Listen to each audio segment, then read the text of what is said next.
Comment faire à un homme la meilleure fellation de sa vie? Salut les filles, c'est Ludo, bienvenue dans cette vidéo. C'est très dur de faire de bonnes fellations quand on est une femme parce qu'on a peur. Quand je dis on, évidemment, je ne dis pas que je suis une femme, mais je sais que en tant que coach, vous avez peur de mal faire les choses, vous avez peur de vous faire juger, vous avez peur peut-être de lui faire mal, vous avez peur, je ne sais pas moi, il y a plein de peurs comme ça qui fait que beaucoup de femmes n'arrivent pas à faire de bonnes fellations. Et justement, on va voir tout ça dans cette vidéo, comment faire de bonnes fellations. Toi, si tu es une femme et que tu m'écoutes, on va voir tout ça juste après cette petite intro. Avant de commencer la vidéo, si tu ne me connais pas encore, je m'appelle Ludovic et j'aide les femmes à rendre les hommes accros grâce au sexe. Donc, si tu es une femme ouverte d'esprit, je t'invite à t'abonner et également à activer la cloche de notification pour ne louper aucune vidéo à chaque fois que j'en sors une. Deuxième chose, j'ai créé pour toi un guide PDF qui va te donner 7 secrets que tu n'as jamais vus ailleurs pour rendre un homme accro grâce au sexe. Je t'invite à le télécharger en cliquant sur le premier lien dans la description. Déjà, il faut savoir un truc, c'est que moins de 10% des femmes font une très très belle fellation. Un conseil que je pourrais te donner pour améliorer ta fellation, c'est d'alterner entre lui faire une fellation, c'est-à-dire le sucer, et le regarder. Il y a très très peu de femmes qui, pendant qu'elles font une fellation, ou alors peut-être pas pendant l'acte, mais pendant la fellation globalement, prennent le temps, prennent une pause pour regarder l'homme qu'elles sucent. Et ça, c'est très très rare. Et les femmes qui font ça, elles se différencient et elles se distinguent de la masse de la plupart des femmes. Ça va te servir de te différencier et de rentrer justement dans les 10% de femmes, pour moi, qui font de très très belles fellations. Également, un truc que tu pourrais faire, c'est avoir une cambrure excitante. Là aussi, il y a beaucoup de femmes, quand elles font une fellation, elles mettent le dos rond comme ça.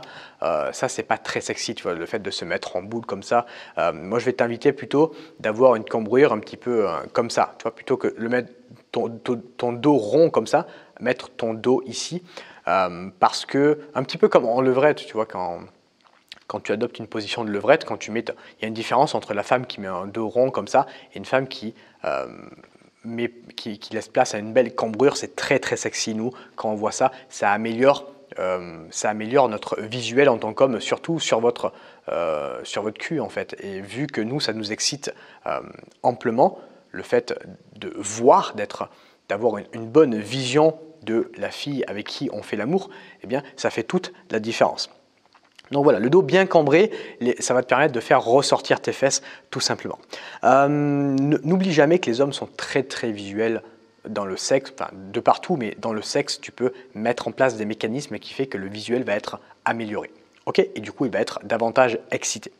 Un conseil aussi, ça peut être de le faire dans des lieux insolites. Au lieu de le faire tout le temps chez toi, faites-le dans des lieux insolites. Donc soit dans des toilettes, soit dans un truc que j'avais fait moi un jour, c'est un photomaton. Tu peux le faire dans un photomaton, ça peut être intéressant, tu vois, il y a la peur d'être surpris. Tu peux le faire dans un cinéma, tu peux le faire sous la table. Donc voilà, il y a plein de lieux insolites comme ça que tu vas pouvoir tester avec ton partenaire. N'hésite pas à tester ces lieux et à m'en dire des nouvelles. Utilisez aussi un mouvement de main pour lui apporter un plaisir supplémentaire. Tu peux le sucer, okay, donc ça c'est une fellation classique, mais tu peux également le branler ou faire des petits mouvements comme ça avec ta main pour lui apporter un plaisir différent. C'est un petit peu comme nous quand on vous fait un cuni, si on vous doite en même temps, ça apporte un plaisir supplémentaire, et bien là c'est exactement la même chose. Donc soit tu fais des mouvements de rotation comme ça, en même temps que tu le suces, soit tu fais des mouvements comme ça pour le branler. Tu peux jouer sur plusieurs paramètres, tu peux jouer sur la profondeur, tu peux jouer sur la vitesse. Ça va te permettre de réguler tout simplement son excitation et décider, ça va être à toi justement de décider quand il va éjaculer ou pas.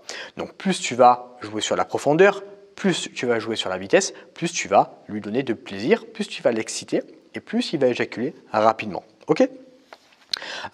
Donc ça va dépendre tout simplement de si tu veux le finir ou pas, si tu veux continuer le rapport avec lui ou si tu veux l'arrêter parce que, je sais pas moi, tu en as marre. Et bien dans ce cas, tu sais que tu vas devoir peut-être, alors soit si tu en as marre vraiment, tu lui dis j'arrête, tu vois, il ne s'agit pas ici de te forcer, mais si tu veux quand même finir, tu vas quand même le finir, eh bien tu peux par exemple améliorer la vitesse de ta fellation ou le branler en même temps plus vite et il va éjaculer beaucoup plus rapidement. Voilà, si tu veux en savoir plus maintenant sur la fellation, j'ai créé un guide complètement gratuit qui te parle un petit peu plus de ça, où je donne des conseils que je ne donne pas sur YouTube. Je t'invite à télécharger ce guide, il est complètement offert. C'est le premier lien qui se trouve dans la description. Les filles, je vous remercie de m'avoir écouté dans cette vidéo et je vous dis à bientôt pour une prochaine sur YouTube. Salut à toi.